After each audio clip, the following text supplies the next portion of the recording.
윤석열을 즉각 파면하라!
담벼락을 쳐다보고 욕이라도 할 수 있다.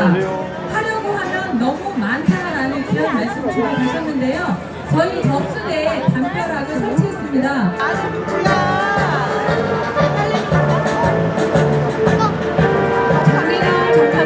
와, 촛불이 되어주세요. 윤석열 파면! 이해할 수 없는 검찰의 즉시 포기로 내란의 윤석열은 반드시 국민의 손에 처벌받을 것이며 내란 공범들 또한 국민의 준엄한 심판을 받을 것입니다.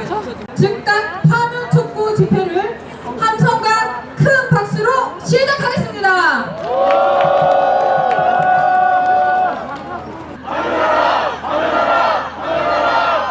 판결을 촉구하는 보고행위를 하고 있습니다. 네. 국회에서부터 방문까지 8.7km. 네, 옆에 계신 분은 이제 박성훈 의원이십니다. 네, 박성훈 의원님. 자, 며칠 남겨놨습니다. 힘내시고 봅시다. 예, 네, 박민입니다. 고맙습니다. 또 뵙겠습니다. 화이팅. 예, 예. 우리도 원래 내놓으려고 했는데.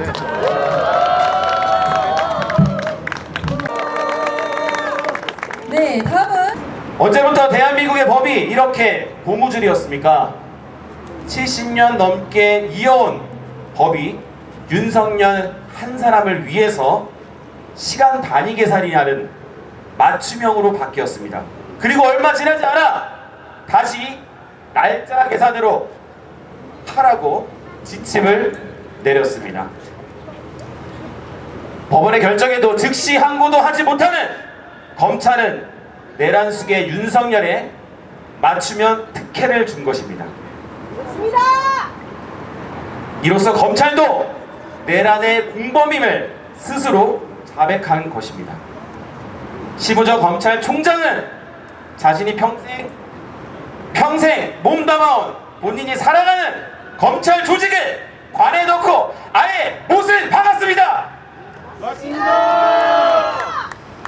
윤석열은 잠시 풀려났지만 결코 그 죄를 벗을 수는 없습니다.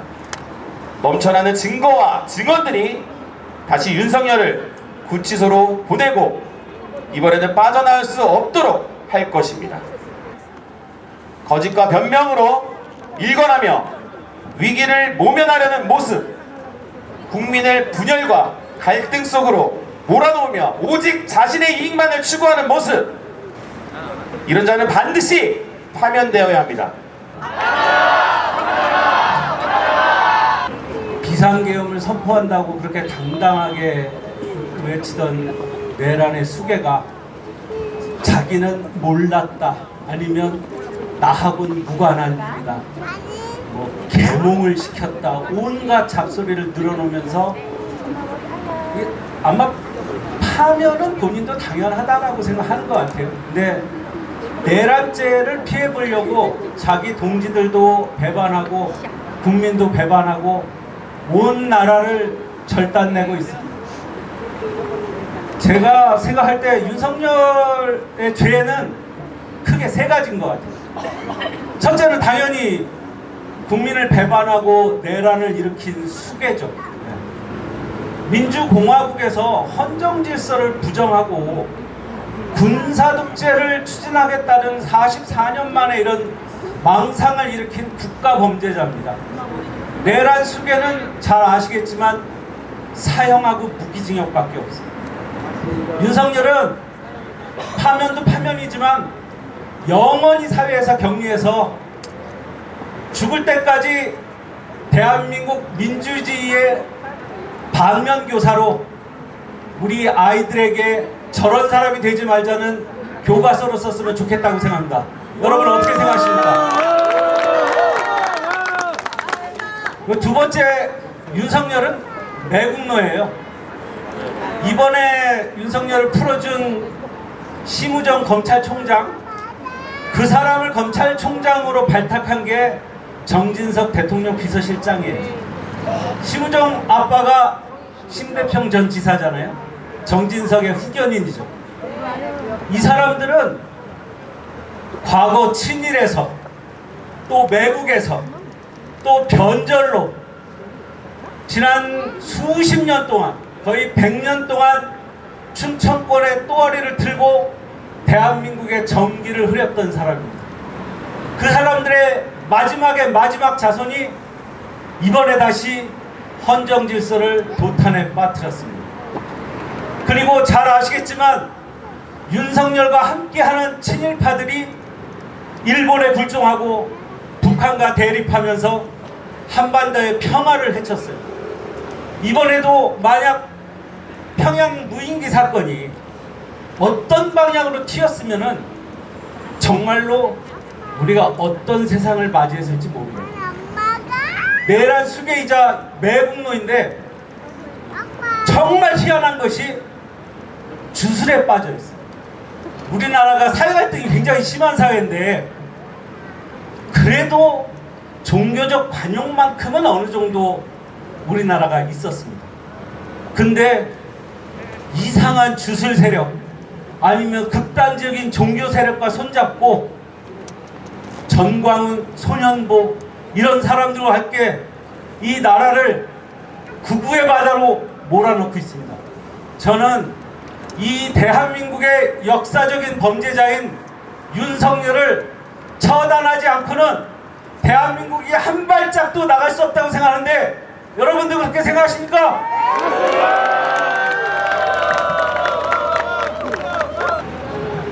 민주주의 국가가 뭡니까? 이 나라의 주인은 우리의 국민이 되어야 하는데 이 나라의 주인은 단 한 사람, 내란 수괴 윤석열이 되었습니다. 맞습니다. 얼마나 창피한 일입니까? 부끄러운 일입니까? 우리 후세들을 어떻게 볼 수 있습니까? 내란 수괴 윤석열은 반드시 다시 감옥으로 들어가야 되고 반드시 파면되어야 된다고 생각합니다, 여러분!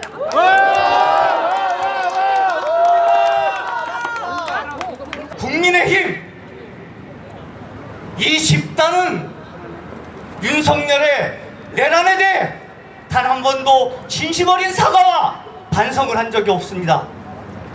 나아가 구급 파시즘을 주장하고 확대하며 본인들의 정권 영장을 획책하고 있습니다. 참으로 무력치한 집단입니다. 정당입니다. 이들이 다시 집권을 하면 구급 파시즘이 날개를 치는 파쇼 국가, 독재 국가로 해결하지 않겠습니까, 여러분? 맞습니다. 반드시 막아야 됩니다. 반드시 써야 됩니다. 반드시 그리고 승리합시다. 이 땅의 민주주의가 어떻게 만들어 온 민주주의입니까? 선배들의 죽음 희생으로 만들어낸 민주주의입니다. 4.19가 그랬고 5.18 민주화 운동이 그랬고 87년 6월 항쟁이 그랬습니다. 얼마나 많은 선배들이 죽어갔습니까? 얼마나 많은 선배들이 고문을 당했습니까? 그리고 얼마나 많은 가족들이 피와 땀 눈물 속에서 처절하게 살았습니까? 그런 민주주의를 한 년도 안 되는 윤석열 우리가 넘겨줄 수 있습니까, 여러분? 이번 헌법재판소에서 다루는 5가지 주요 꼭지 뭡니까? 첫 번째, 내란을 했는데 계엄을 했는데 그 계엄의 절차적 정당성이 있느냐 없느냐. 계엄을 하면은 국무회의를 통해서 하든지 국무회의를 통해서 하고 바로 국회에 즉시 통과하게 되어 있습니다. 했습니까? 안 했습니까? 안 했죠. 두 번째, 포고령 1호 모든 집회, 정치, 정당, 우리 아까 지방의원들, 시의원들 와서 그 노래 부르던데 모든 활동을 금지한다. 이렇게 할 수 있습니까? 없습니까? 왜냐? 그걸 또 아셔야죠. 왜냐? 계엄은 국가의 사법과 행정 사무를 관할한다. 이렇게 되어 있습니다. 입법 사무는 관할을 할 수가 없어요. 근데 국회 활동을 정지시킨다. 이게 포고령 1호에 있습니다. 이것이 위헌입니까? 아닙니까? 세 번째, 선관위를 갔습니다. 광고 봤죠? 온 국민이 중계방송을 봤죠?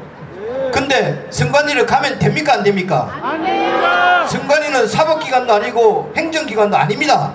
엄연한 독립적 헌법기관입니다. 그렇죠? 이 선관위를 갔다는 것 위헌적입니까? 아닙니까? 네 번째, 모든 국회의원들을 즉각 체포해라고 했습니다. 국회의원들은 계엄법에 따르면은 현행범이 아니면 체포를 할 수가 없습니다.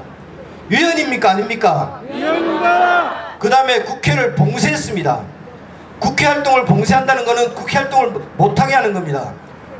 계엄을 해제할 수 있는 것은 대통령이 병상을 찾아서 정상화를 시켜서 국무회의를 통해서 계엄을 해제하든지 국회에 의결이 있으면 즉시 해제하도록 되어 있습니다. 국회를 자유롭게 활동하도록 해줘야 계엄을 해제하든 계엄을 찬성하든 결의를 해줄 거 아닙니까? 근데 국회를 봉쇄했습니다. 위헌입니까? 아닙니까? 위헌입니다. 이전에 통진당 해산할 때 이석기 내란 음모 예비 혐의로 당을 해체시켰어요. 헌재가. 국민의힘은 반드시, 지금 요새 추경호 안 보이던데 추경호 잡아가지고 내란에 동조한 혐의를 잡아가지고 다음 민주정부에서는 법무부 장관이 국민의힘 해체 청원을 해서 헌법재판소에 보내서 국민의힘도 해체시켜야 됩니다. 그렇지 않습니까? 우리는 준법 하잖아요. 준법. 윤석열도 법대로 처리하고 김건희도 법대로 처리하고 국민의힘도 법대로 처리하는 우리 민주당이 되고 우리 애국시민이 되고 우리 세종시민이 앞으로 열심히 투쟁을 해나갑시다. 윤석열을 파면하라. 국민의힘은 헌재 세체되기 전에 스스로 해산하라. 오늘 이 자리에 나와서 딱 한마디만 하겠습니다. 저희가 쌓아온, 저희가 동시에 저희 윗세대들이 쌓아온 저희의 이 소중한 민주주의를 누가 위협하고 있습니까? 저희의 소중한 일상을 하루하루를 저희가 만들어온 국민을 위한, 국민에 의한 저희의 정치 체제를 누가 무너뜨리려고 하고 있습니까? 저희는 지금 되도 않는 내란 수괴에게 저희의 일상과 평화를 위협받고 있습니다. 윤석열 반드시 파면되어야 합니다. 반드시 저희의 일상을 지켜내야만 합니다. 윤석열 같은 내란 수괴 따위에게 저희의 일상을 빼앗기지 않으실 수 있겠습니까? 윤석열 파면시킬 수 있으시겠습니까?